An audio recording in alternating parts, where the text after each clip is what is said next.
Hi everyone, I'm Siok from Online Help Guide, and in this video I will show you how to see your saved Instagram post. Viewing your saved posts helps you quickly access your favorite content without searching through your feed. So, let's get started on how to see your saved Instagram Reels. First, open the Instagram app on your device. Tap on the profile icon from the bottom right corner of your screen. Then tap on the hamburger icon from the top right corner of your screen. Here you can see the saved option. Tap on it.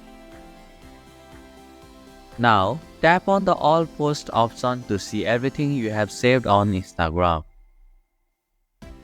Scroll through the list and tap on any post you want to view. And this is how you can see your saved Instagram posts. Thank you for watching Online Help Guide. Hope this video was helpful. If it was, then hit the like button and comment down if you have any questions or feedback. Also, if you are new to our channel, please subscribe and hit the bell icon so that you won't miss our upcoming videos.